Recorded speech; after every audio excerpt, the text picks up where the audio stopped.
On this episode, we discuss what it really takes to become a professional MMA fighter.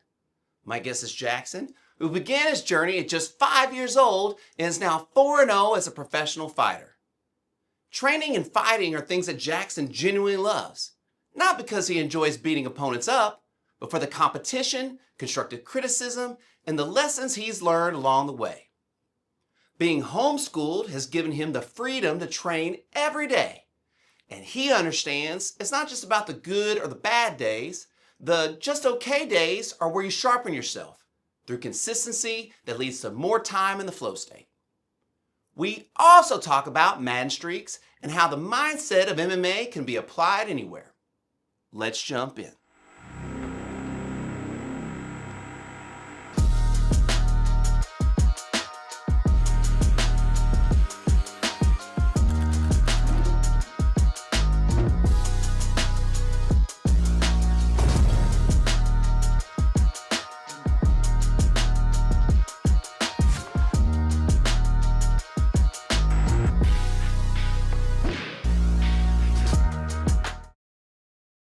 So you do 3 types of martial arts. Is that how you would phrase that?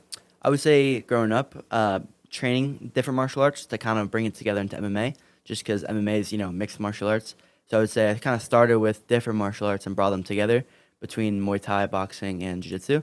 And then kind of right now I'm merging it all together to be a MMA fighter. What do you love about fighting? It's a tough one. There's a lot of things I love about fighting. Hey, just go. I would say, getting to wake up and train every day is something I love about it because it's something that I can do with a lot of my friends. I can do with people I don't know, and you can have a great time training with it. And it's something that can push you. You can get pushed in training and fighting every single day. Obviously, for me, I'm a competitor, so it's I'm training to compete. I'm training to fight against other grown adults, other people. I've been competing since I was 5 in Jiu-Jitsu, and then merged into Muay Thai and now MMA.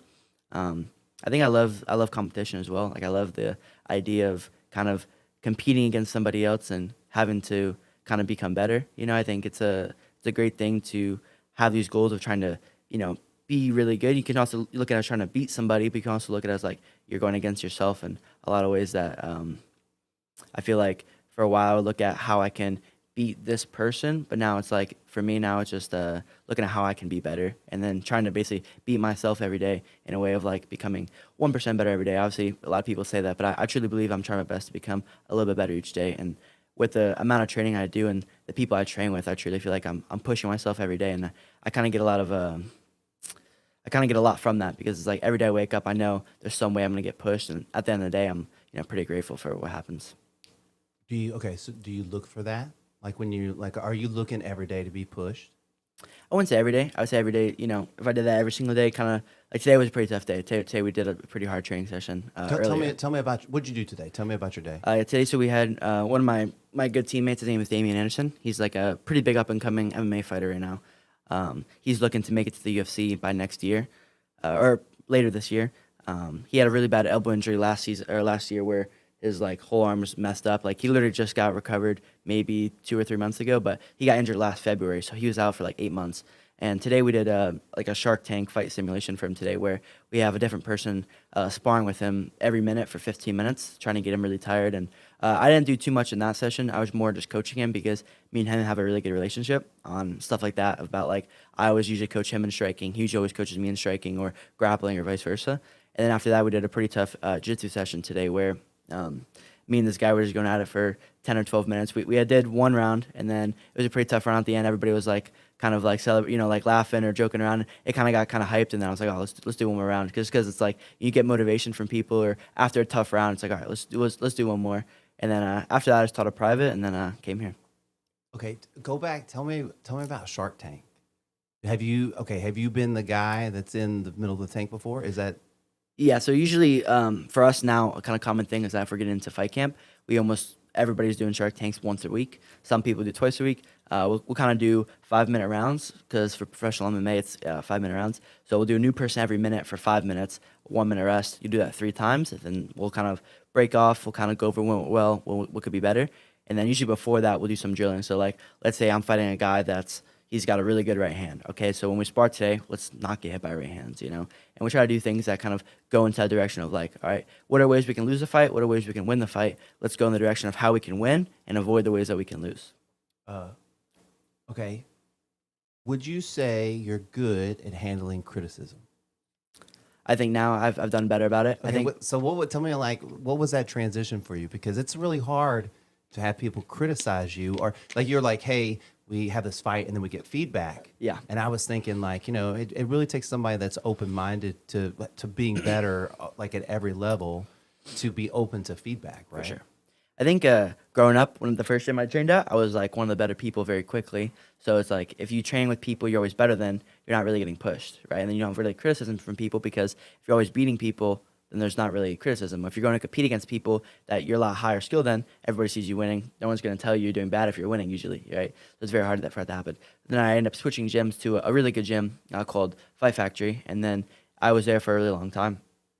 And that was when I really started to get coached a little bit differently between having criticism and not being the best person in the room because there's already a lot of people older than me, and then there was 3 really good up-and-coming athletes called Cody Steele, William Tackett, and Andrew Tackett, and they were already really ahead for like in jiu-jitsu. That was when I was really focused on jiu-jitsu.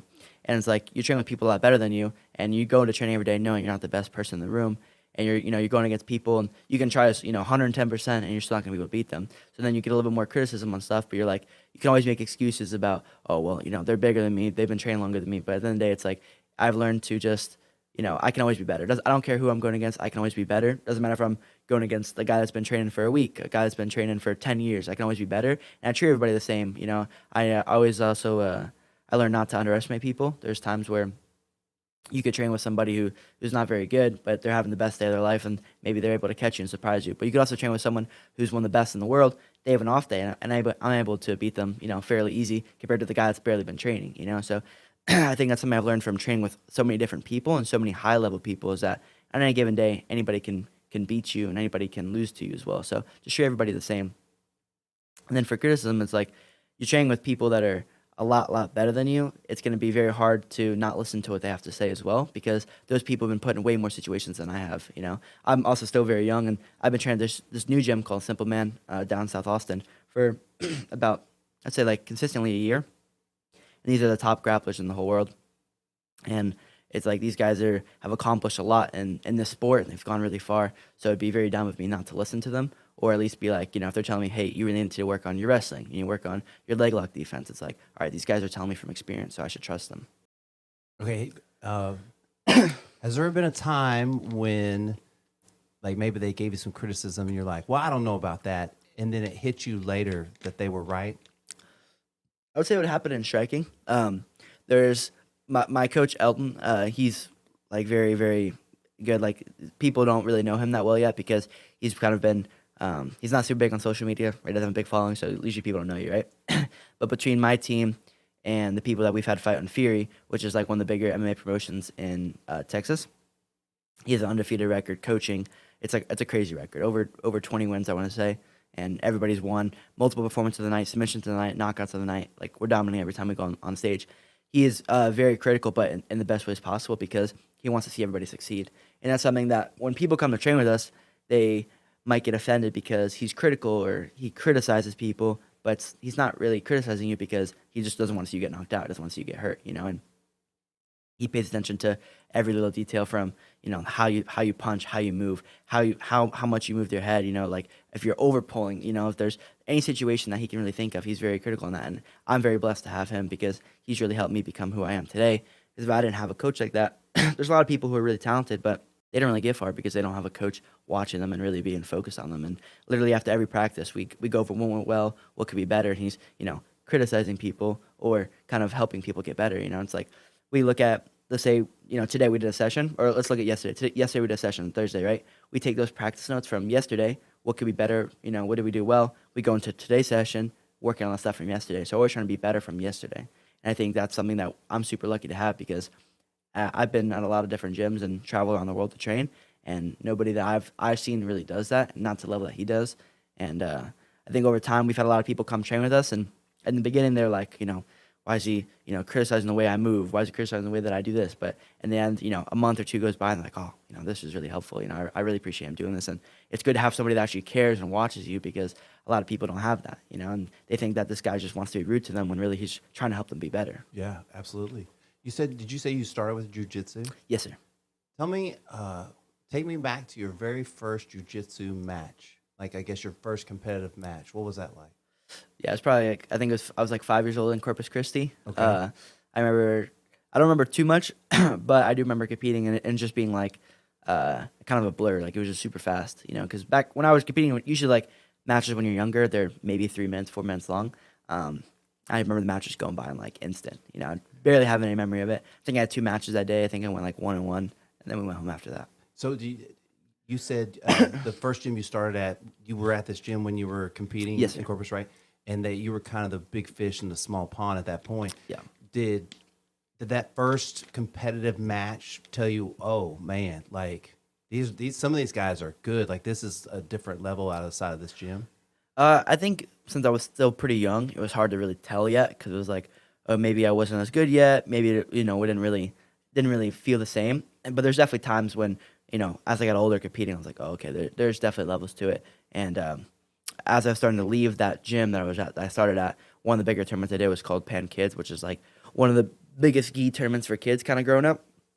It's kind of not as big as it used to be now, but when I was growing up, that was like the tournament that everybody wants to win. The first time I did it, I won. The second time I did it, I got second. But I fought a really good kid who had won it like 5 times already. I was like, oh, wow, these kids are really good, because in training at that gym, I was able to beat pretty much anybody that was smaller than me, my size, bigger. So I was like, feeling very confident. Then I go into it and, end up losing. And I was like, oh, wow, there's also really good kids out there. And that's kind of like a wake-up call to be like, you're never too good. There's always going to be a challenge competing, so never go into a match like too overconfident, because you don't know who's out there. It's like your training can go super well. I felt great leading up to it, and then I go to compete. I win my first match by like 15 points, and second match I get submitted. I'm like, oh, this is crazy. It's crazy how it can change so fast. Tell me about so you got second place in that next year, and you lost to this guy. You said that had won it kind of like 5 times. Yeah. Tell me about that match against him. Yeah, I mean, I remember being pretty quick. Like, he just he pulled guard, caught me in a triangle, and he was known for being really good at triangles. I didn't really know too much about him. Okay, so I don't know anything you're saying. So what's a triangle? Triangle is like a choke. So basically, it's like you have an arm trapped, one arm in, and the legs are basically wrapped around, kind of like this. Got it. Basically just chokes you, and he was really good at that. That was like his move, and he was doing it to a lot of people. I think he had done it to the kid the match before, and I just got caught. We never ended up fighting again, but he would always usually be we were the same age bracket, so we'd always be in the same age, same belt. He was just a little bit heavier than me eventually, or I might have been a little bit heavier than him, so we never got to fight again, but he ended up doing really good for a long time, and then I don't think he ended up stopped competing after that. He had that one move. Yeah, he's very good at that, that's for sure. Yeah. Hey, that's what it takes sometimes, right? Yeah, I guess so. Okay, so do you have guys that, like, when you were a young kid, that like you were looking up to, like in the sport and stuff like that, or who were your idols that you looked up to, that you're like, man, I want to just compete like that guy competes, or be like that guy is? I don't know anything about the sport really, Yeah. so For jiu-jitsu growing up, I was a little bit more like oh yeah, this is what I want to do.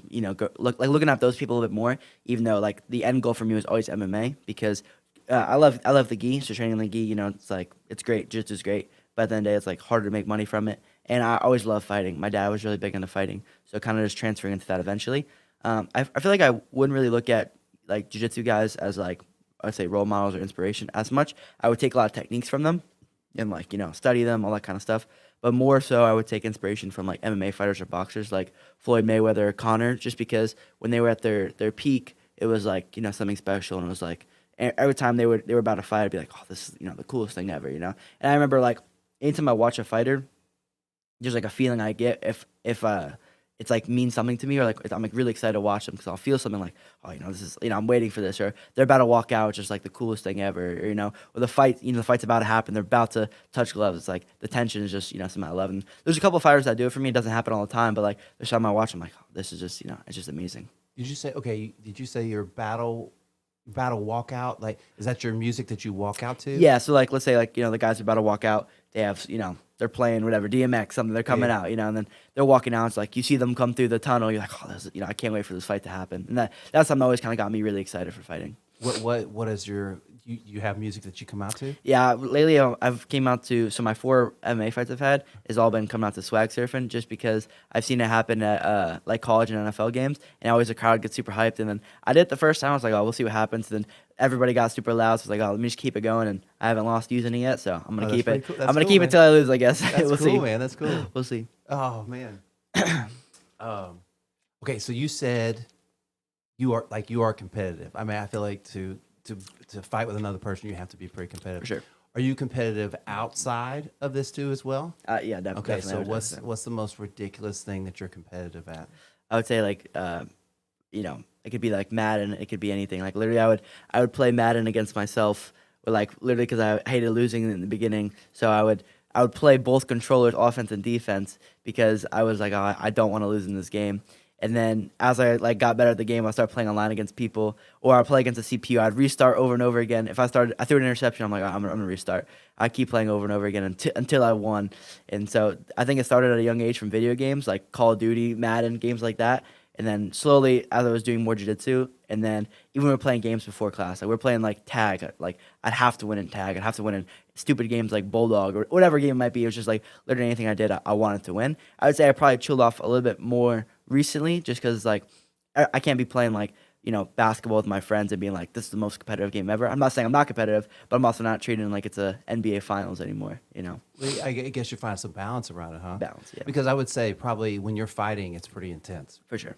You can't be intense like all the time. There's no balance to it, right? Right. I'm just real curious about this. I listened to a podcast you're on, and you were kind of mentioning like a 30-30-30, like 30 good days, 30 okay days, and 30 bad days, or something like that. Yeah.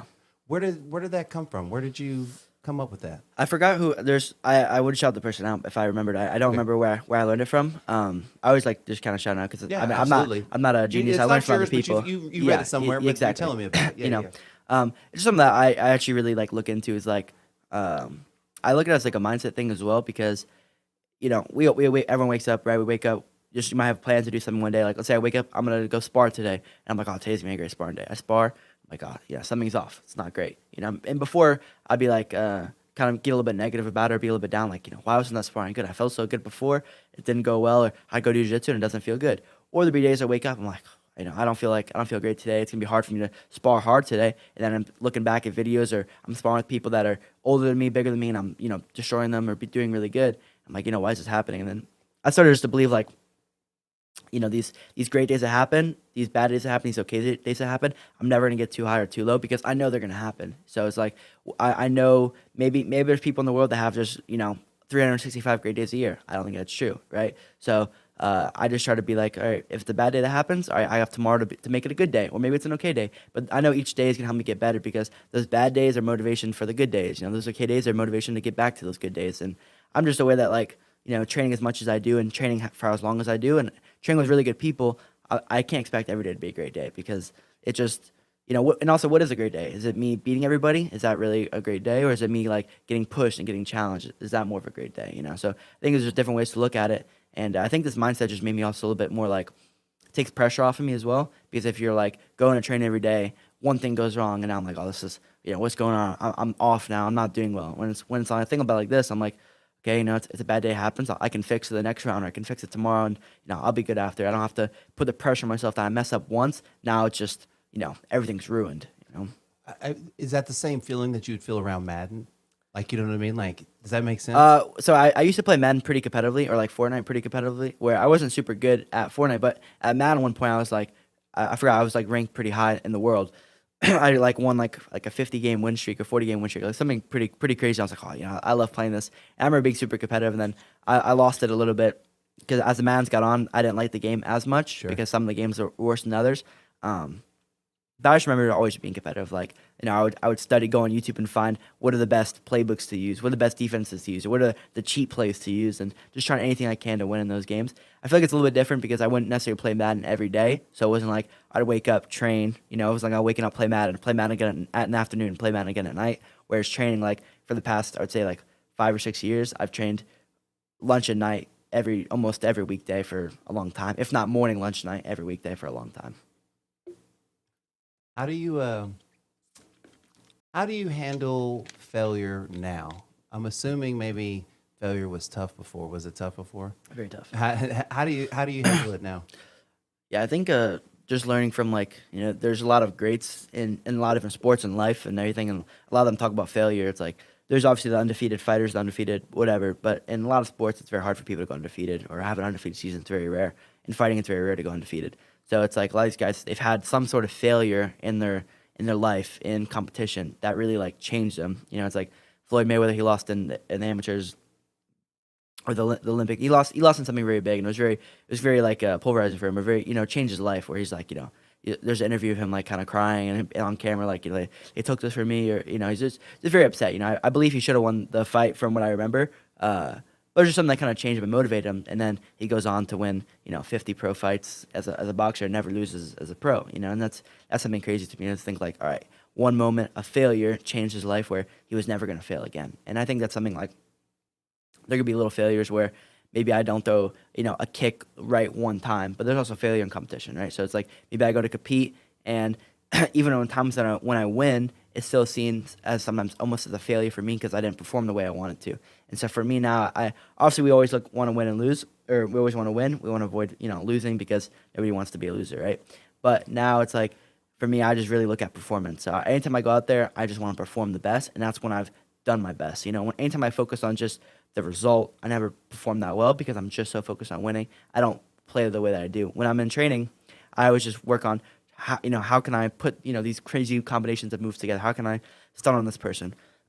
When I go to compete, a lot of times I wouldn't do that, and then I would compete, and everyone would be like, why weren't you able to beat this guy that you're way better than, way worse? You're beating these people, but it's not dominant the way you should be. Or when you watch you in training, it's a different person. So what's kind of going on here? And I just remember that I was very focused on how can I just go out there and just win, which is it's a good thing, right? It's a good thing to be able to go out there and win, but I want to be able to dominate, and I want to be able to go out there and perform the way that I can. Win or lose, I'm going to perform the best that I can. If I lose and I perform well, then it just wasn't meant to be, And I've had that happen a lot more in jiu-jitsu because I haven't lost an MMA fight or Muay Thai fight. And I feel like that's because I'm a little bit better in Muay Thai or in striking than I am at jiu-jitsu. I've been in jiu-jitsu longer, but I picked up striking really well because I do credit that to my coach. So I've had more failure, I'd say, in jiu-jitsu, but I've been able to bounce back to that. And the people I train with now, I feel like I've been able to, in the past year, have a lot more growth in there than I have in striking. Also because the gap was a little bit different, right? I feel like I was up here in striking, and then I was a little bit probably more down here in jiu-jitsu. But now I've been able to kind of close that gap where people don't know if I'm going to grapple with them, if I'm going to strike with them, and I feel a lot better there now. Did you say earlier that jiu-jitsu is different because of the gi, and Nope. that you liked fighting with the gi? I liked it, but now I just train no gi, so it's jiu-jitsu without the gi on. Yeah. Okay. So, but what did you like about fight? What do you like about fighting with a gi? What was the difference, or what do you like about it? I think when right now, if the way when people train with me, they call me just kind of like a spaz or a lot of it's kind of like wildness. I'm known for having kind of really good cardio and training where a lot of people they get really tired training with me just because I kind of go really fast. Where in the gi, it's known to be a lot slower paced, and I got to a point where I was competing in matches and I was losing in the gi, and it was just pretty boring. I was like, I just didn't really like this, or these guys aren't really doing that much to me. They're slowing me down. It wasn't gonna translate that with MMA because MMA, there's no, you don't have you're not wearing a gi, you're not wearing a belt. Back in the day they would do that, but we're in 2026 now, so a lot of people are, it's all no gi now. So I was like, all right, if I want to get to be the best MMA fighter, does it make more sense for me to train gi? That doesn't translate to MMA, or train no gi would translate. So I think over time I was like, all right, well, I've been training the gi for 10 years now. Let me just focus more on no gi. And I actually trained gi for the first time in almost a year on Wednesday, and I had a lot of fun doing that. But it's more of just kind of going back to it. Okay. Well, is the gi leverage? It's a Well, yeah, you can it's a use tool, grips. right? It's a tool. Yeah, a lot of people use it, especially now. Everybody uses the gi to kind of tie you up and slow you down, and it's a lot slower pace than no gi. No gi, it's you get a little bit of sweat on you, and you're able to slip and slide around the mat like crazy. Does it help with your patience to go from something without the gi to the gi? There's I wouldn't say a study, but there's a lot of really good gi guys that go to no gi and they dominate no gi, but you never see it the other way around because it's the opposite. It's gi guys always go to no gi and dominate versus no gi guys going to gi is almost unheard of. You never see really guys go from no gi to gi and become world champion. But we've seen guys go from gi to no gi and become world champions fairly easy within a year or two of doing no gi. So you're just kind of sharpening your sword in another way. Huh? Exactly. That's Exactly. awesome. Yeah. What did it feel like to do it after so long? It definitely felt like a little bit different. I would say like growing up, I don't want to train in the gi and compete, like focus on competitions. I was like, I feel really good in the gi, and it's cool to do the gi and be really good at it. It's still very hard, And I think going back to it now is like a lot of the stuff that I used to be good at, I'm not really good at, and I'm kind of doing no gi and a gi, if that makes sense. Like I'm not really using the gi the same way as I used to, where growing up it was like always taught, all right, always have kind of grips on the gi. Where now I'm not really even using my hands to grip them. Where it's like, all right, if I'm really gonna try to train the gi, I have to kind of change the way I do it. But I'm just doing it for fun now, just to like it's something I did since I was like 4 years old. So I think it's good to do it once in a while. I mean, I can't help but notice how you carry yourself in a very mature way. Somebody's probably told you that before. Are like a lot of your friends your age, or are your friends like older? Or I would say most of my close friends are older than me. And then I have a couple friends that I hang out around here. Like actually, one of my friends lives like across the street from here, and but y'all just hang. We just hang out, play basketball, or just mess around. It's like go to the Domain, go downtown, whatever it might be. Like regular kid stuff. Yeah, regular kid stuff. Being And I actually didn't used to do that until probably like the last year, just because I started driving. So I was like a little bit different, being able to do those things where like, oh, I have friends outside of fighting as well, who maybe I hang out with every, once a week, or we're in a group chat talking. Let's play some video games. Let's play Madden. Let's play Call of Duty, whatever it might be. How's that been for you to add that in? I think it's super helpful. I think I tapered off a little bit when I'm getting closer into my like camp or about to fight, just so it's like, even if I'm playing basketball, there's no risk of me getting injured or something stupid or going out and being out too late. I feel like I do a pretty good job about that. But just like, in camp, it's like, be a little bit more focused, and it's a good way to kind of have something separating between the two, where, I'm training for 5-6 hours a day. Then I have a little bit of break where I'm spending 2 or 3 hours on the weekends with my friends, and we're playing basketball or we're playing a video game, and it's just kind of like a little bit different from that. And I can just kind of be free and not really be focused on fighting for, the whole day. Yeah, I mean, it's been going on since you were a kid, right? Yeah. How old were you when you started? Like 4. 4, man. Yeah. Okay, well, just because now I'm curious. Tell me about this 50-game Madden record that you just mentioned dropped a while ago. So you had like a 50-game online streak? It was pretty wild, yeah. It might not have been 50. It might have been a little bit less. But I remember the time I was like, I used one team the whole time, and I was just like, I kept winning with that team, And then I might have switched it up a little bit. I might have won like 20 with one team, 10 or 15 with the other team, and I was just doing really good. And I'd always watch, man. Like every time I'd come home at night, I'd like watch. There's like 2 YouTubers I'd always watch, and they were like really good. And they would like break down like, what to do against this defense, what to do against, if you're playing defense, what to run. And that Madden was like my favorite Madden, because the players in that Madden, like they made it now where the players aren't as fast. So like there wasn't really cheat codes, whereas like you got a guy that has 99 speed, he can just beat the defense, or on certain routes he's just way faster than everybody, or certain abilities just way faster. So I was just like, every now I'd come home, play like 3 or 4 games, and I was like, at first I didn't think much of it, but then I got up to like 25, 24, it was like 25 or 24. I was like, oh, I'm gonna keep trying to ride this as long as I can. Then I remember the last game that the game that I lost, I like wasn't as focused because I was winning as much. I was like checking my phone a little bit. I thought I was winning, and I ended up losing. I was like, damn, that really sucks. Yeah. But wait, right? There's a good example of like, like just the phone, how distracting it is. Exactly. What are your phone habits? Like, because it sounds like you are really dedicated to what you do. So like, would you say you have to work to stay off your phone? I definitely have to work to stay off of it. I would say, just because like, you can check your phone for messages or whatever that are important, but then you're like, oh, let me watch a video real quick, or let me just scroll for a little bit, and then it eats up some time when it's like, I shouldn't really be doing that, Yeah. Okay. So I feel like that, like anything that you really kind of put your mind to, like you just immediately like dive in, start studying, like Madden. Yeah. And where did that come from? Where did that drive to be that kind of person come from? I think the competition. Yeah. I just always wanted to be, like, anything I did, I wanted to be good at. It's like if I learn a new skill, it's like I just want to be good at it right away, because I see other people be good at it. So it's like I just believe that like anybody that can, you see someone achieve a skill, anybody can achieve that skill.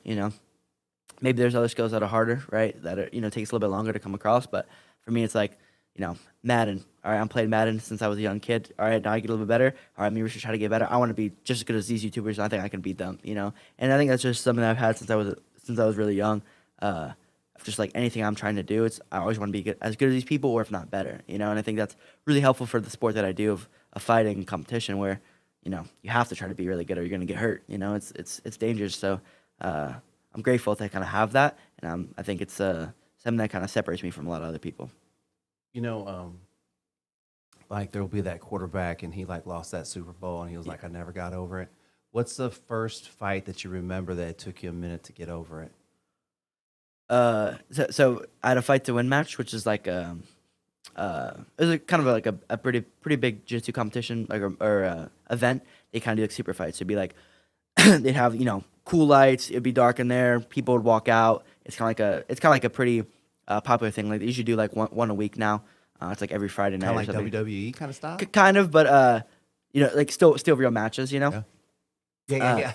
With the lights and Yeah, stuff. the lights and stuff. It's obviously not like the WWE where it's Yeah. like thousands of people in there, but it's similar in that. And then he's actually my friend now, but I remember having this match, and it was a match that I thought I won because it was for the belt, and we talk all the time, but I ended up losing it, and it was a close decision.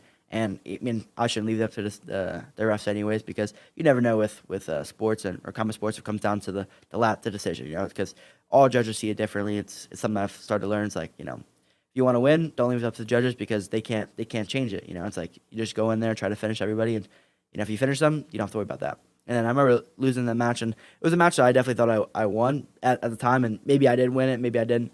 But that one was hard to overcome because it was something like I was like 2-0 on that promotion. I was about to get the belt. It was gonna like start off to a good year. It was like in the middle of the years, but I was about to have more competitions coming up, so I thought it'd be like good to kind of go into it. And it was just hard to lose that because when you fight for a belt, it's like it's a small belt. It doesn't really mean that much, but it's like it just sucks when you're fighting for something that's really important to you, then you lose it. You're like, dang, it's hard to lose when a lot of your friends and family are there, even if it's you didn't really get beat up, but you just lost, and you're like, it's just hard to overcome that sometimes. Where you're like, you go to training, you're like, oh dang, like I really wish I won that match and could go back. But at the end of the day, like after I kind of moved on and gotten older, it's like I'm grateful for the matches I won, grateful for the matches I lost, because it kind of made me who I am today. There might have been matches that I lost that if I would have won, I wouldn't have been where I am today. So I think a lot of the losses, anytime I have lost, it's always motivated me to get better, and I'm grateful for that.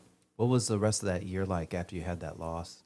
Yeah, that year, the year I didn't compete that well. I think it was 2021. I just didn't compete that well that year. I think it was like after COVID, and there was still like a little bit of kind of like gym switches going around. I don't know. I don't really remember why it wasn't a good competition. I just didn't compete well. Like I would go to competitions and just not be doing as well. And then 2022 was when I started to transition more into Muay Thai, and then that's when I started to do a lot better. And like I feel like that was kind of like 2021 maybe was a bad year competition wise. I still did good, but it wasn't like to the standards that I want. 2022 is when I started like really picking up in Muay Thai, and I won bigger tournaments, and I started to feel like I got like a little bit more popular, and then I started training at different gyms and started to get more recognition to my name. I was like, okay, I can really do this. Is Muay Thai your favorite? It's hard for me to say. Like on Sunday it's my favorite, on Tuesday it's jiu-jitsu, on Wednesday it's wrestling. It all changes for me day to day. But accolades wise, it's Muay Thai's the best I've done. Is that your mood? Like, what can you say it changes? Like, what, like? Definitely mood wise. It's like let's say like today I didn't feel as good in striking, but I go to grapple and I felt great. So it's like I'm always going to lean to the side that I feel best at. Or like let's say I'm trying to get better at wrestling, then maybe wrestling's I'm leaning towards because I'm studying moves from there. I want to get better there. So maybe that's something that I'm just more in love with right now. It's not like I don't love the other ones. It's just like that's when I wake up in the morning, that's what's on my mind. Oh, I can't wait to wrestle today, or I can't wait to watch this video to learn wrestling. Or maybe some days it's I can't wait to learn this strike or learn this new move. Say you go to the gym, you're like, man, I'm gonna have a great wrestling day today, and it turns out it is not a great wrestling day. It's a great grappling day, right? Do you try to lean into whatever's?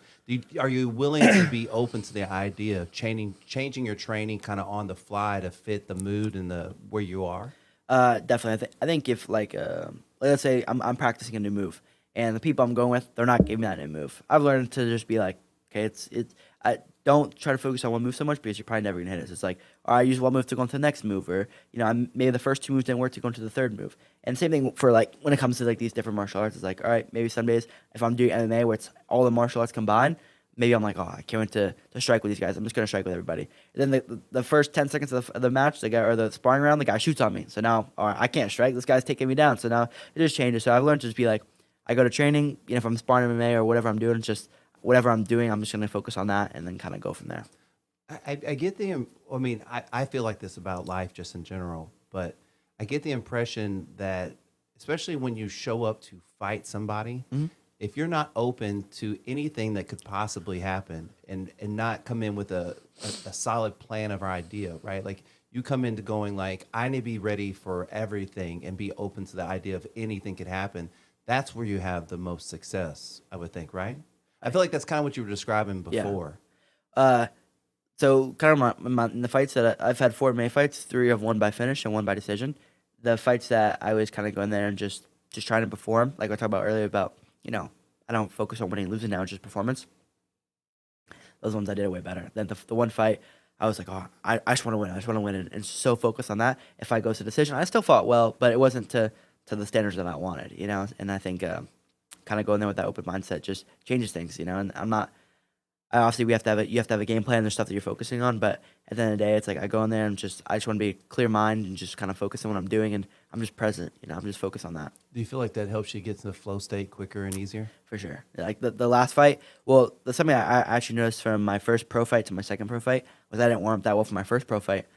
I remember getting to the cage, and even when I was throwing punches, it was hurting. It felt like it was hurting me, like I was hurting my hands, and then he would kick me, and it was my first time ever fighting somebody, and like actually like feeling getting hit, because a lot of times you have so much adrenaline, you don't really feel it, and you feel it after. Like I felt like after my fight, like, oh, my arms are sore, my legs are hurting, my stomach might be hurting, whatever. And then my last fight, I had a really good warm up. I kept my hoodie on. I was just moving around. I was taking contact from my arms, taking contact, even just like little nicks on my head. And then I went back, and like the guy ended up caught me off guard. He ended up dropping me with a shot I didn't see because I felt like I was a little bit too relaxed. Because my first fight, I was really like, I just need to try to hurt this guy. The first minute, I'm gonna try to kill him because I hit so much harder than this guy, I can finish him. And it was kind of the wrong mindset of also like, take your time, because when I train, I don't do that. So why am I gonna go to fight and do something completely different that I never do in training? And then this fight, I fought in November, and I was just like really composed, and I was taking my time, but I took a little too much time. Got a little bit that Lexi caught me, came back. But like, even when he caught me, like I didn't feel a thing. Like it was probably the most I've technically been hit in a fight, but didn't feel a thing. And I was like, this is super weird, because he ended up kicking me in the arms, and usually, you get kicked in the arms when they don't have shin guards on. It's gonna hurt, you're gonna feel it. I didn't feel a thing. I was like, oh, this feels crazy compared to my first fight. The guy's kicking me in my shin. I'm like, dude, this is bruised. My shin's hurt for a whole week. I'm like, this is crazy. So just making sure every time I go into a fight, like getting warmed up, getting to that state of like, just staying ready, and that's what I do when I train. So why would I change it on fight day? Did you say that? Okay, so you had 4 fights. The first 3 you were pretty good at being open, and then the last one you got tense. Is that what you said? So the first 2 were like I won the fight in like a minute and a half. The third one was the one I was really tense. The fourth one was when I was a little too composed, and like, or I was composed, but I was a little too relaxed, and then that's how I kind of got caught, because I wasn't as alert. Was that the indecision or the? The third one was the decision. The fourth one, I came back and I finished the guy. Okay. But that one is because I was like, all right, well, you can't get it. It can't be. There's nothing that's gonna surprise me now, because now I'm like awake. I'm ready to go now. And I think that's something I learned too, of like, it's a fight. This guy's trying to beat me. I'm trying to beat him. Just because I might think in my head, oh, it's all me. I'm destined to win. I'm supposed to win. He's also trying to beat me too. Yeah. If you look back at like the training camp or just the time before that fight, do you look back and you go, oh man, there's things I did inside of that camp or something that maybe led up to being that fight, being a little bit off that third one? Oh, well, at the time. So the sessions I do daily, or it's a pretty small group session. So usually daily it's like maybe 5 or 6 of us. It's a very close group. And then at the time it was just me, the guy Damien I was talking about, where his elbow was really messed up. So he hurt his elbow like maybe a week, 2 weeks before my fight. He was one of my main training partners. My other main training partner, Diego, he had broke his hand from a fight. So I didn't really have any training partners to work with, when I would wake up. So we do that session every morning at 10. I didn't have that session going on. My coach gets sick.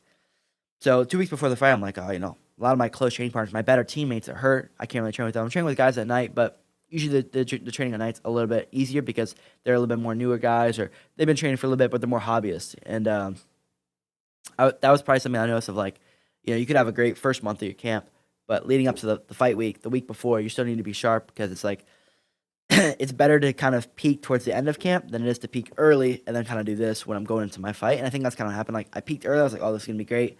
I feel really confident I'm going to go there and finish this guy. And then I started to kind of do this. And I was like, oh, kind of going to the fight like, oh, it wasn't a great camp to finish it, just because my teammates were hurt. It was hard to kind of keep training.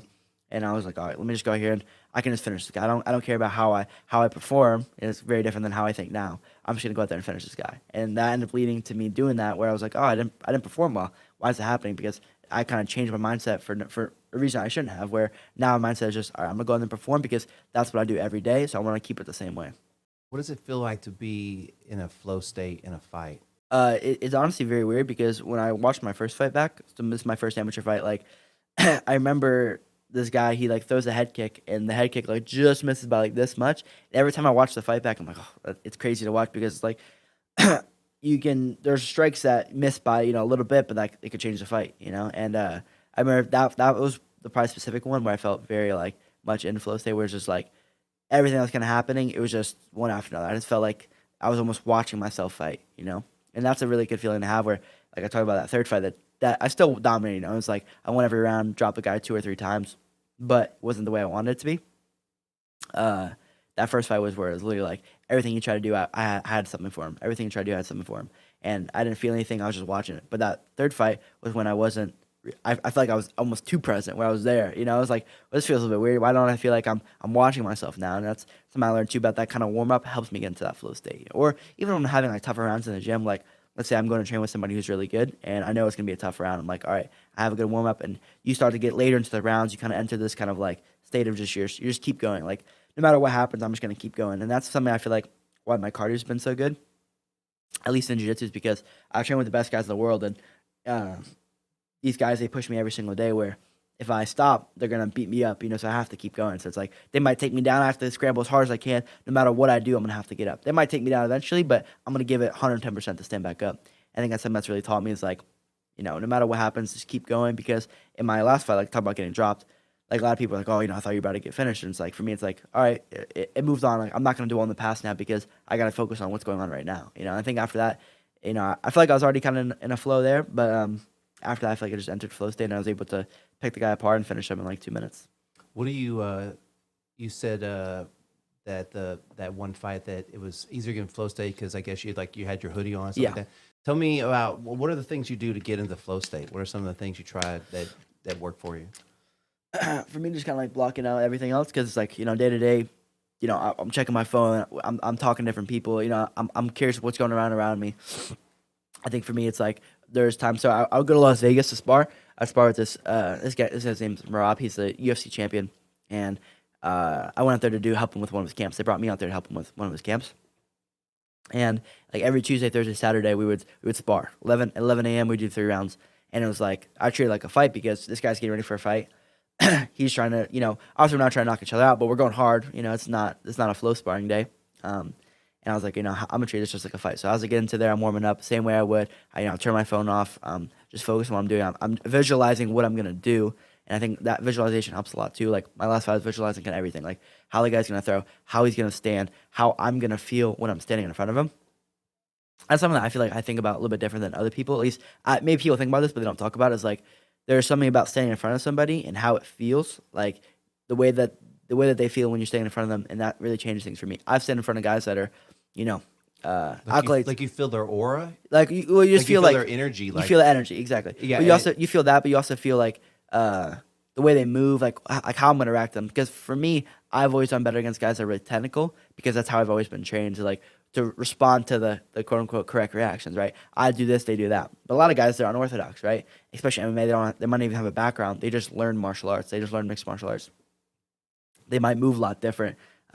So maybe I'm not as used to that. So it's like I'm visualizing how they're gonna move. Now I've trained with so many different people that I'm aware on how people move, or just like the way I'm gonna feel. Like if they're doing a bunch of crazy stuff, if they're gonna walk into me like this, if they're walking me with one hand here, if they're switch stances, they're gonna do that. I'm just visualizing kind of everything that's gonna happen. And I think putting the hoodie on, kind of I usually try to keep sweatpants on for a little bit too, just so I'm getting a good sweat.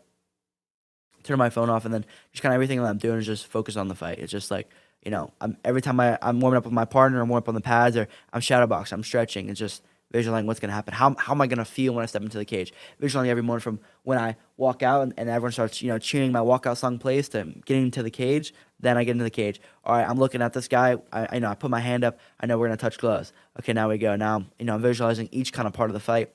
Most of my fights have ended in the first round, so it's like I feel like one thing I could do better about is visualizing the whole fight, or not necessarily the whole fight, but majority of the fight, compared to just being like, all right, this is gonna be a 1 round fight, you know? Because then that happened the fight that I had a little bit more trouble with, because I was like, oh, I'm gonna finish this guy in a minute, 2 minutes, and then that wasn't happening. So now it's a surprise to my mind, and I'm almost tricking myself, like, wait, why is this fight still going on? Why am I so tired now? I thought this fight was supposed to be over in 2 minutes. I thought this fight was supposed to be easy, supposed to be quick, and now it's like, I'm just kind of visualizing the whole fight and being ready for everything. This might be the easiest fight of my life. This might be the toughest fight of my life, and I think that was also helped me in my last fight about the guy who dropped me, or whatever. But I told myself before the fight that whatever happens, I'm gonna be ready for it. I might knock the guy with the first punch I throw. He might drop me. He might take me down. He might almost put me in submission. I'm gonna have to fight out of it. Like, no matter what happens, I'm gonna be ready for it, and nothing's really gonna catch me by surprise.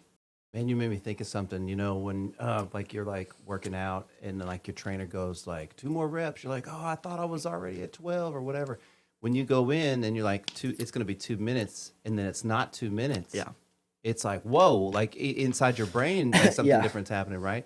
And I mean, what a great thing to point out that like, hey, like, you got to be like, just assume it's going to go. How many rounds is a fight, MMA fight? I don't even know. Yeah, Is it 5? so 3 for non-title fights, and then title fights would be 5. Okay, so I mean, you need to go in thinking like this thing's going to be 5 rounds. Anything shorter than that, then Yeah. I'm walking out. Yeah. Right? Yeah, that's how I feel now. It's like, all right, I'm preparing for it to be the toughest fight of my life, because if I prepare for it to be the easiest fight, then if it's a tough fight, then I'm gonna be in shock, and that's how I think sometimes people get surprised or losing. That's how I kind of got caught off guard in the beginning.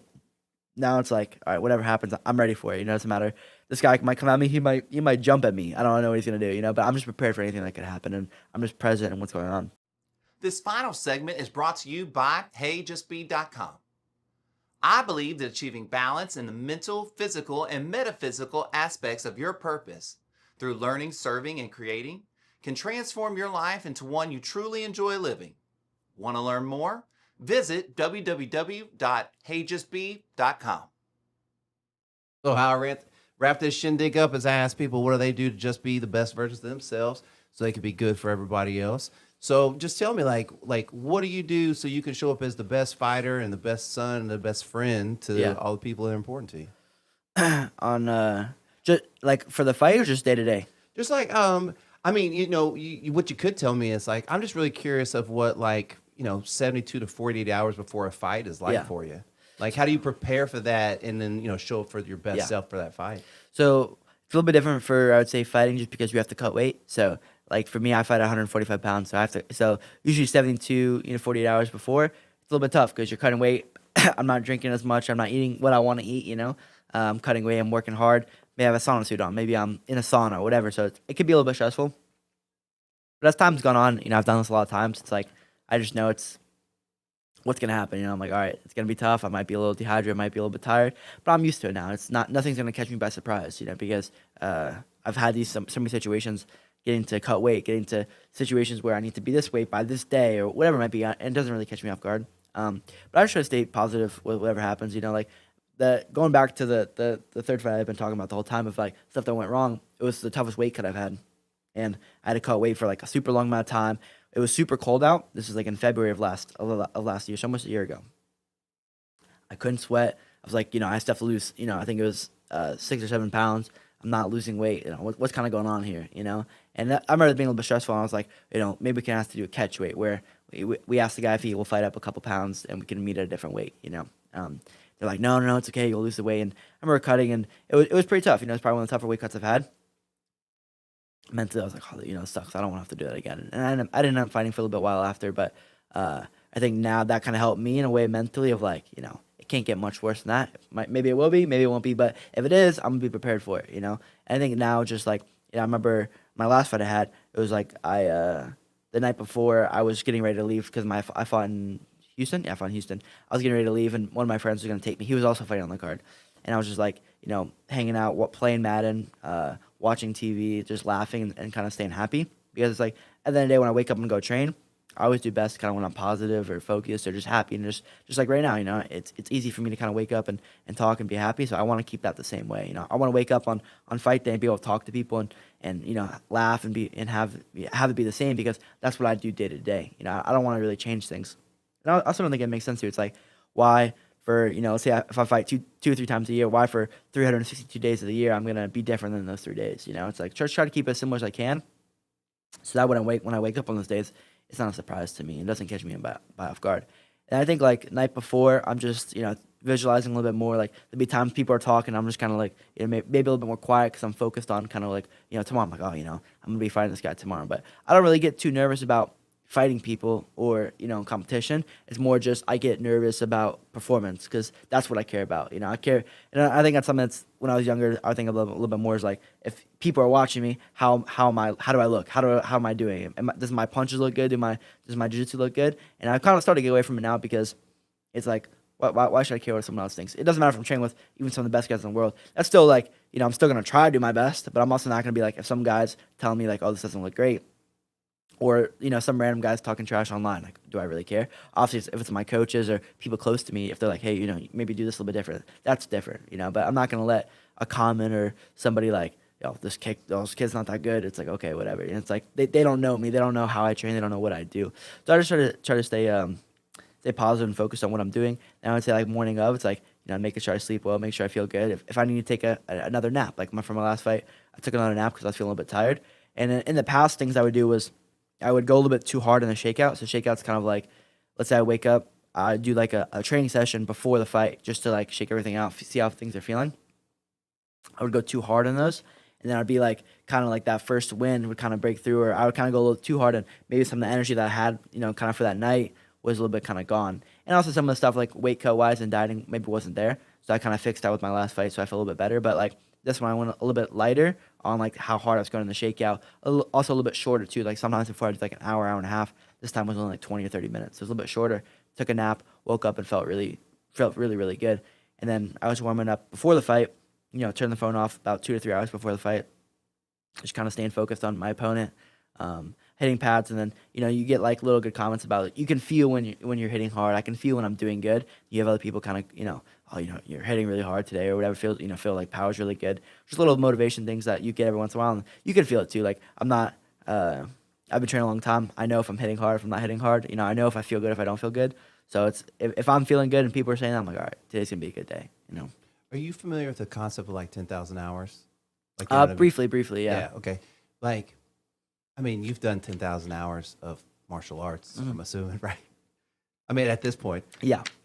Do you think that just that consistency and time just taught you so much about not just sport, but just like life, like just the overcoming of like, at moments you're hit with these waves or you have 30 bad days, right? Yeah. But it's not going to always be like 30 bad days. Yeah. I mean, was there any correlation to that or like? I would say probably, I would say I've learned more from fighting and training than I have from anything else because it's like, this is where I spend most of my day doing. So anything I really learn besides like, reading something online or learning something new from, somebody, it's coming from fighting. And a lot of the things that I feel like, a lot of people talk about it, but maybe I learn on my own is just from fighting or from training. And it's like, the 30 I talked about, it's like, I learned from training. I was like, this is something before how I felt was like, why am I having these bad days when I wake up, I slept 8 hours, I did this, but it's like, some days it's just not your day. Some days someone else had a really good day and it's just, it's hard to beat them those days. And now I think that's helped me like learn from fighting. Like you're not going to have every day you wake up and go train, especially if I'm doing three sessions a day. Like let's say a Monday I wake up, I go do sauna at the gym, then I go train from 10 to 12, then I train 12 to 2, then I go do strength and conditioning from 2:30 to 3:30. I might go home and nap, then I teach from 5 o'clock to 6, and I wrestle from 7:30 to 9. Every session I do isn't going to be perfect that day. I'm doing 5 different sessions.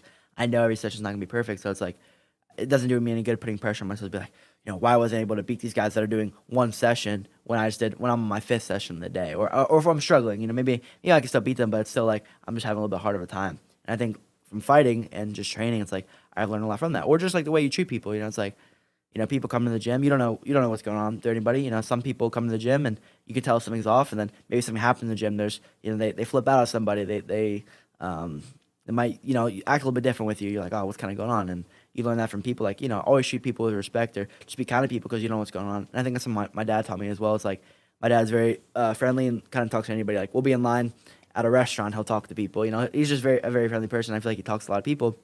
who knows? That might make someone's day. That might, maybe it doesn't, maybe it does. And I think with the way that he kind of is, and it kind of came down onto me is just like, be respectful to people. And obviously, if they treat you wrong and stuff happens, then that can change. But try to be respectful always, because you don't know what someone's going through. Tell me something that you learned from jiu-jitsu or martial arts that I wouldn't have expected you to have learned from it. Like, like you were saying, like, oh, you learned how to kind of like treat people. Yeah. What's something you learned that I wouldn't have expected you learned from martial arts? That's a tough one. That's a tough one. From jiu-jitsu or just any martial art? Yeah, take time. I mean, because I think that if you really think about it, there is a lot of lessons to be learned, like when you're being physical with someone and then like it ends. Yeah. Right. And then now you're sitting and talking about it. Right. And so like you have to work through a lot of things that people don't normally kind of work through, I think. Yeah. I mean, there's obviously like the common things like let's say like you fight somebody and almost a lot of the fights I've had, like after the end, it's always usually pretty respectful. Like, we shake hands, whatever it might be. And, it's respectful towards the coaches and the team. I'd say it's you'll learn a lot of things from just years of training that'll kind of pop up. Like there might be a moment where I didn't even realize I learned it. Time will kind of go on, and then something will happen. I'll be like, where did I really learn from it? And it comes from just training and kind of getting familiar with that. And honestly, it's a lot of stuff that I would say people assume is just like, you kind of get tougher, you get more mentally tough. And I think it's just the accumulation of stuff that you learn and you kind of acquire from training so much, or just being around the sport is just, it's pretty crazy to me, because if I didn't have that, I'd be a very different person, because I've never played other sports. I didn't go to public school. I was homeschooled my whole life. So everything I really learned, besides from, my family or friends, it's from fighting, or learning from on my own. And I just feel like for me at least, it's kind of made me who I am, because I didn't know anything else. It's just, I would do homeschool and I would go train, and that's kind of what made me into who I am. And I don't think I have a great answer for maybe something that you probably wouldn't expect, but I think just over the years from training, I feel like it teaches you a lot of things that you'll kind of look back and be like, oh, I learned that from fighting, or that really taught me to be a better person, or treat people with respect. And or maybe, obviously people talk about the martial arts and the discipline and respect stuff, but it is true. Like, I really do feel that way. Like, I'm confident in myself because I can defend myself, and I feel confident that, like, if someone were to test me or try to do something to my sisters, like, I could defend myself against anybody, and I think that's something that's super important to have, where maybe a lot of people don't have that, and that's something that can not be great. Like, I walk around doing anything, and I'm confident in what I'm going to do, because from all my training or training with really good people, like, there's never a time for me where I'm, I don't know what's going to go on. Maybe if I'm trying something new and maybe something very difficult, if I was going to try to do a backflip right now, I'd probably be a little bit nervous, right? But, like, I think in general, just fighting taught me to just kind of be confident in myself and trust in everything I've been doing. Man, that's awesome. Well, thank you so much for doing this. I really appreciate it. I don't know you, but usually I ask everybody to give me a hug. Are you That's cool cool. with Cool. hugs? Yeah, I don't know. We'll do it. I don't want to get like, Yeah. what'd you say? Angle, like a triangle? Yeah.